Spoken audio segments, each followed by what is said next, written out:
Have they told you when to expect any kind of? No, they haven't said anything, but you just think back to last year. They didn't tell us anything, until Jake kind of ran out onto the field, and we knew. Guys kind of get a sense based on practice and stuff like that, but no, I don't think he's planning on announcing it or saying anything. So we'll see who he throws out there first rep. What do you feel like you've been doing particularly well this fall that could put you in that position? Yeah, moving the ball up and down the field. We've got a lot of move the ball periods in practice. It's all kept track of, with stats and everything. So, making sure I move the chains, take care of the ball, and just go to the right guys when they're open. And I've felt that I've done that pretty well this camp. You said that last year you had a feel. Do you not have that feel this year? Is it different because you're in it? I don't really think about it. I think it's.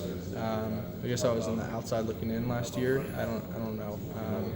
And I think I've got a feel now, and everyone has a feel. But again, it's coach's decision, and not many people really know what goes on in Coach Harbaugh's mind. He's a one of a kind. So just kind of wait and see what he does.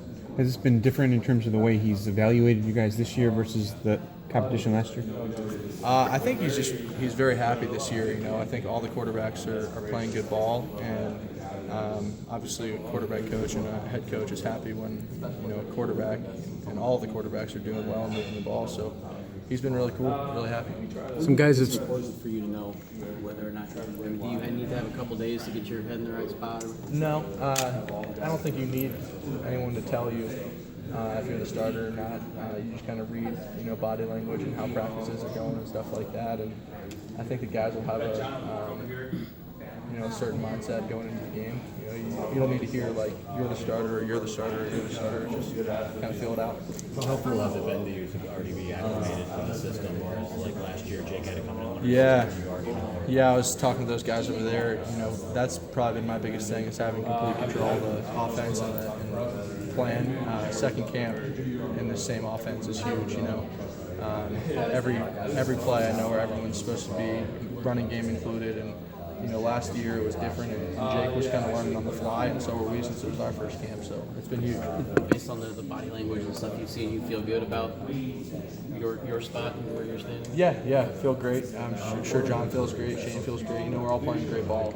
Peters has done really well for a true freshman to be in the system and to handle the overload that they kind of throw at us. It's big time in Malzone. I think it's 90% on camp his reps, completion percentage, which is outstanding. So we've all been moving the ball and playing well, and that's all the coach can ask for. Some people have said that you know this offense backward and forward. Can you talk about what goes into that level of knowledge and your comfort with it? Yeah, spring game ended April 1st, I think. April 1st, 9 p.m. And April 2nd was the start of okay, let's figure out this playbook. Let's figure out why the coaches are calling it, not just okay, they call this play, so I need to go there. He called this play because what defense are we trying to get this against?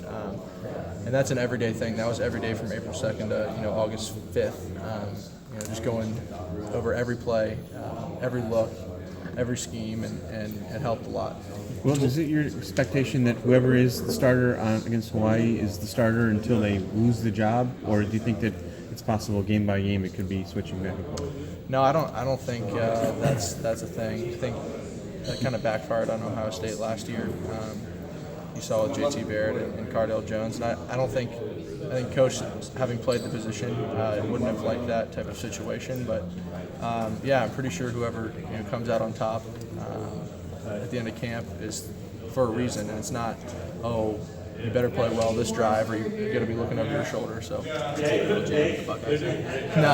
no jab, but just at any quarterback across the country, it doesn't matter what offense you're in, it's tough to play well. For Cardale to be looking over his shoulder all last year, it's tough. So, and that's just not because it's Ohio State. I'm not saying that because of Ohio State. any offense. You mentioned Alex hitting 90% of his best.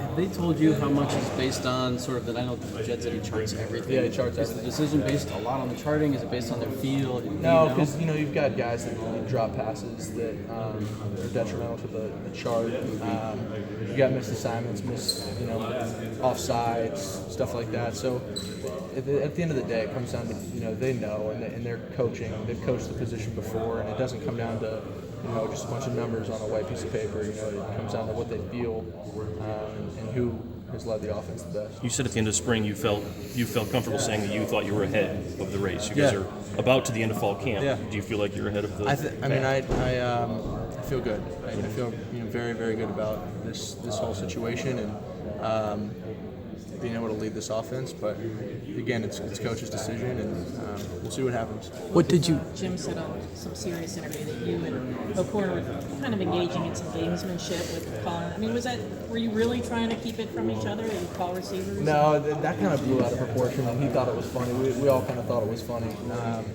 There was times we would always text each other and say like, "Hey, I'm going to throw with these guys right now. Can you?" And if he couldn't, I'd be like, "Okay."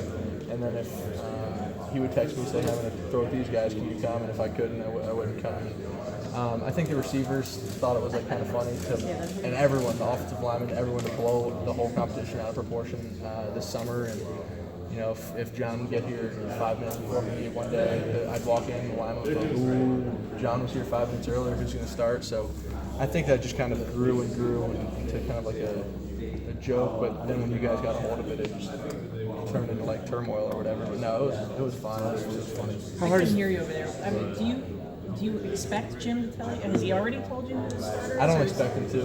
You're going to wait till game day? Yeah, Really? You get the sense. You don't, if Omar Darbo doesn't need Coach Harbaugh to say you're a really great wide receiver, like it's known he's a really great wide receiver, and Jake Butt doesn't need to be told he's an All-American tight end every day. He knows he's an All-American tight end. So, as we get closer to the game, people know, and you don't need to hear this or that from Coach. John doesn't need to hear if he's going to be the starter. I don't need to hear if I'm going to be the starter. And Shane doesn't need to hear it either. So we'll just feel it out. No, I'm not saying that. I'm saying as a collective, like offense and players, you don't hear like you're the guy. Are you guys still taking even reps with the ones offense? I don't really count reps. I don't really take that into consideration. I just focus on the plays that I have at hand and doing them to the best of my ability. What did you give up this summer in order to get where you hope you have gotten? Yeah. I heard at one point you said you weren't going to even play any golf this summer. Yeah, I played a lot less golf. The 2 summers before, I would, when I had any free time, I'd be like, all right, let's get out to the links and play some. But yeah, this summer I, kept the clubs in the garage and just didn't really hit it as much. And I didn't go home as much either. I think the past 2 summers I'd gone home a lot more just to hang with the family and stuff. And, they understood. I said, look, I've got to stay up here and just grind it out. Because I don't want to look back in camp at this time right now and say, I wish I had done more. Or I wish I didn't tee it up as much, in June, July, or August. So, What did you do with that extra time? I was in here, just in Shem, throwing with guys, watching film, throwing with that guy, Jake, just doing anything I could that involved football. Went out to California a couple times, trained with Steve Clarkson and some other guys out there. Just anything that involved football, I was involved in it. What did you pick up from Steve? Who else was out there with you? So Tom House's guys, 360 QB or whatever, worked with those guys a lot. Baseball, right? Yeah. So I learned from all the guys that work with him. That was extremely beneficial. And Steve was just fine tuning the things. I've been with him since I was 15 years old. So just repetitions. When you look at yourself on video from last year and know what you're doing now, where do you see a big step forward? Yeah, because it's me, I can remember back to the same plays we were in last year, the ones we're running this year, and I watch film and I remember the rep and the play, and I remember thinking like during that time last year I was like, this is so fast, the game is so fast, like guys are flying all over the place, it just looks like a blur. This year in camp and in the spring game and stuff like that, I'm dropping back and things are much slower. I'm seeing guys come open before they're open. And that's probably the biggest thing, is just understanding the offense and having the game slow down. Where was your golf last summer? 3 or 4. What would you get now? I don't know though. I played less, but probably played better this summer because I just didn't get in my own head. I shot a 74 at the end of with my dad, like in late July. So it was a good summer of golf too, though.